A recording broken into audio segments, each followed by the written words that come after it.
Hello everyone, I'm Joe Bozeman, and today we will be talking about a systematic review of socially inclusive food policy in America.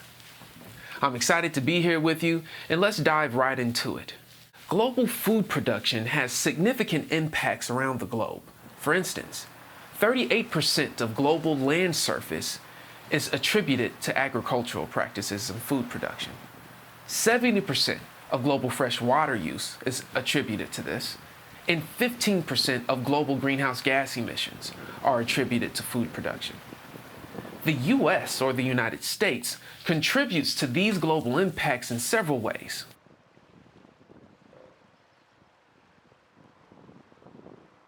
These trends will probably intensify our use of natural resources.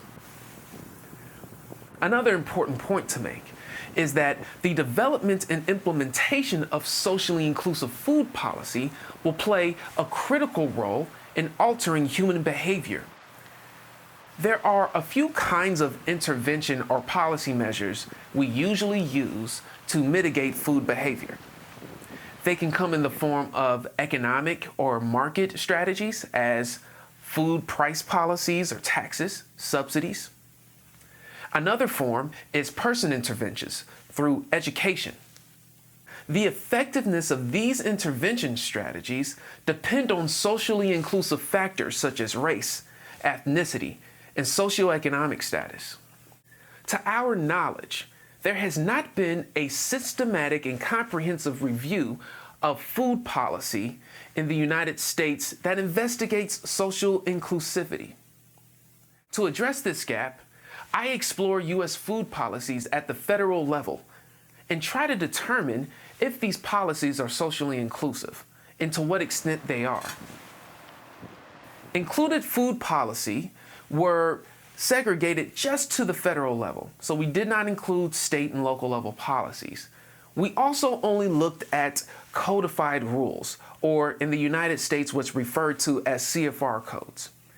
We also looked at presidential documents. So these were federal level documents that had to be codified or were official presidential documents. We took a generalist methodological approach when it came to finding out which policies we wanted to investigate. So we looked at food and diet as the key terms to capture food policies in the U.S. Federal Register of National Archives, which is a database that collects all of these codified and presidential documents.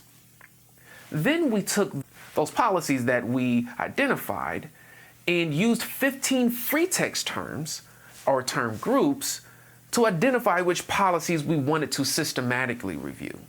Now, these 15 free text terms you'll see on the screen, and just to name off a few, they included residence characteristics, poor, poorer, also included terms like community.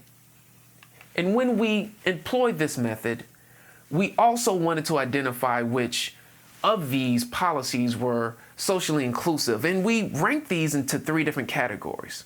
One is adequate, which includes a socioeconomic or demographic explanation that we consider to be clear and consistent. The other ranking was unclear, which meant that the socio-demographic and economic factors were unclear or inconsistent throughout the policy body. And then we also ranked these policies as inadequate, meaning that there weren't any explication or socioeconomic and demographic factors within the policy body. We also identified if these policies explicated food system effects using the same ranking system: adequate, unclear, and inadequate. When we look at our results, we find that 2,002 policies were initially collected for review. Ultimately, once we applied the free text methodology, 19 unique policies were reviewed systematically, and that criteria we just spoke about was applied. When we applied these, we got some interesting results, but let me break this down into the many federal government entities that employ policies within the U.S.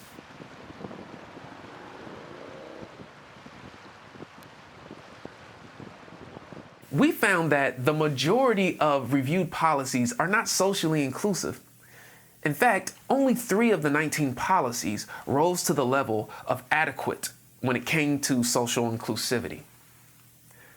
The USDA had one, which focused on summer food service programming, and the other came from enhancing retailer standards in SNAP, or Supplemental Nutrition Assistance Programming. And just for those that may not be aware, SNAP is another term that describes what used to be called the food stamp program here in the U.S. The last policy that met adequate social inclusivity criterion was from HUD, or HUD. And that was a policy that focused on affirmatively furthering fair housing. We also found that 6 other policies, or about 32% of the 19, were determined to be marginally socially inclusive. Lastly, about 10 of the 19 policies, or about 52%, were considered to not be socially inclusive at all. Taken together, this means that 84% of the 19 policies we systematically reviewed were not considered socially inclusive. Now, that has some implications. If you recall, we initially retrieved roughly 2,000 policies, and only 19 of those policies met our free text term methodological approach. That already is an indication of how slim socially inclusive framing and language is within federal policies. The other point I wanted to make is that these findings have implications across the board. If you think about it, food policy has human health impacts, as well as physical environmental impacts. On the physical environmental side, if there isn't clear connection between the policy and its impacts on the environment, we could yield poor policy implementation and also continue maybe ineffective poor policy design, which we're seeing manifest in various ways, especially when you think about the pandemic context. On the human health side, when we do not truly consider the social implications of our policy design and we don't explicate it within its context, we can have unintended consequences, and that can affect the human health of everyone, but tends to exacerbate the negative human health outcomes of marginalized communities. And it does so in a disproportionate way. And there are a lot of stats and studies that back that up. All that being said, it's important to highlight some study limitations. We did not perform what are called gray searches when it came to collecting our initial policies. Now, gray searches are searches that use search engines like Google and many other search engines to collect policy. The other important point is we focus strictly on codified federal level policies or presidential documents. This means that state and local level policies were not included. And state and local level policies play an important role in food intervention and food policy implementation. That being said, this systematic review is a great snapshot of where food policy is today in the U.S. There are some great implications here. Hopefully you found this talk interesting, and I hope to be able to collaborate and engage with you digitally as this conference continues. Thank you for your time.